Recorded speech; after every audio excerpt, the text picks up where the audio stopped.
নমস্কাৰ মই শাহিনে আমাৰ চেনেল লাইফষ্টাইল সায়েন্স শাহিনলৈ আপোনালোকক বহুত স্বাগতম জনাইছো। আজি মই এটা অসমীয়া পৰম্পৰাগত ৰেচিপি লৈ আহিছো। সেইটো হৈছে খৰিচাৰ সৈতে মাছ, that is bamboo shoot with fish. মোৰ বোধেৰে আপোনালোকে ৰেচিপিটো নিশ্চয় এনজয় কৰিব। খাবলৈ খুবেই সোৱাদ লগা ৰেচিপি এটা হয়। গতিকে বলক চাওঁ আমি ৰেচিপিটো কেনেদৰে বনালো।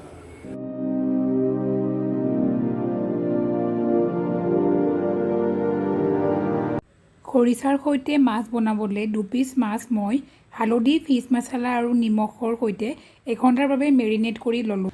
এতিয়া মই 2টা মজলীয়া আকাৰৰ পিঁয়াজ টুকুৰকৈ কাটি ল'লোঁ।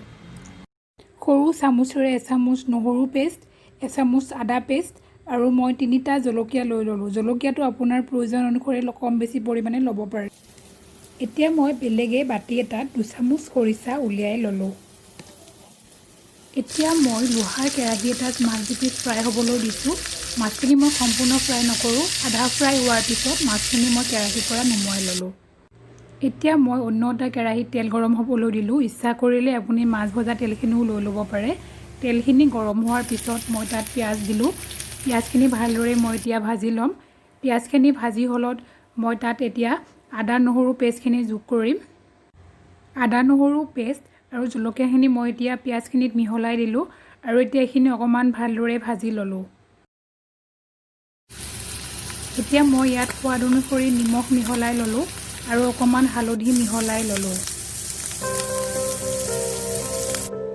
এতিয়া মই আদা নহৰু আৰু পিঁয়াজখিনি ভালদৰে অকণমান জুইত ভাজি ল'ম আৰু এইখিনি কেৰেমেলাইজ হৈ যোৱাৰ পিছত মই তাত অকণমান পানী মিহলাই দিলোঁ। পানীখিনি মিহলোৱাৰ পিছত সেইখিনি মই অকণমান উতলিবলৈ দিম আৰু কিছু পানী শুহি যোৱাৰ পিছত মই তাত অকণমান ফিছ মছলা দিম। পানীখিনি অকণমান শুহি গৈছে এতিয়া আৰু মই এতিয়া ইয়াত ফিছ মছলাখিনি এড কৰিলোঁ।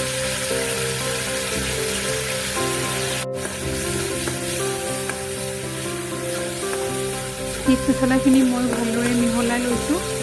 এতিয়া মই ইয়াত যিখিনি মাছ ফ্ৰাই কৰি থৈছিলোঁ, মাছখিনি মই এতিয়া ইয়াত মিহলাই দিলোঁ আৰু এতিয়া ভালদৰে মছলাখিনিৰ সৈতে মিহলাই ল'ম যাতে ইয়াত এটা মছলাৰ ফ্লেভাৰ আহে। বহুতে মাছখিনি ফ্ৰাই কৰিয়ে দিয়ে, কিন্তু নৰ্মেলি যেতিয়া আমি এনেদৰে পিঁয়াজত অকণমান মাছখিনি ভাজি লওঁ তেতিয়া খাবলৈ খুব সোৱাদ লাগে। মাছখিনিত মই অলপ পানী মিহলাই লৈছোঁ আৰু পানীখিনি শুহি যোৱাৰ পিছত মাছখিনি মই বাটি এটাত বেলেগে উঠাই থ'ম।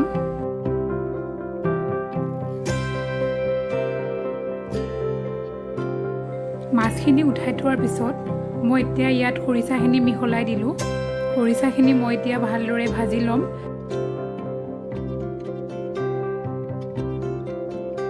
খৰিচাখিনি ভালদৰে ভাজি হৈ গৈছে, ইয়াত থকা তেলখিনি ওলাই আহিছে। এতিয়া আমি ইয়াত অকণমান পানী মিহলাই দিম।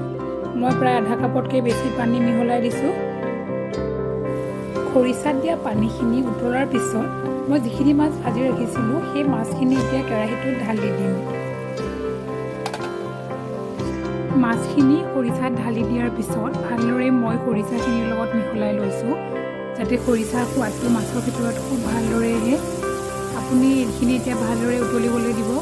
ইচ্ছা কৰিলে আপুনি ঢাকনি এখনেৰে ভালদৰে ঢাকি ল'বও পাৰে, কিন্তু আপুনি যেতিয়া মাছখিনি মিহলাব তাৰপিছত যাতে ল' ফ্লেমত ৰাখে জুইটো।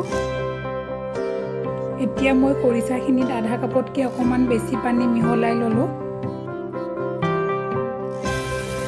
এতিয়া মই হাই ফ্লেমত এইখিনি অকণমান উতলিবলৈ দিম আৰু পানীখিনি যেতিয়া উতলিব তাৰপিছতে মই ফ্লেমটো আকৌ কমাই দিম।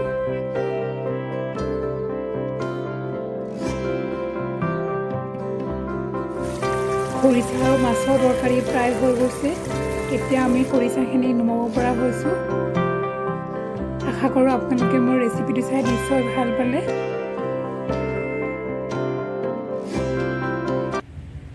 ৰেচিপিটো সম্পূৰ্ণকৈ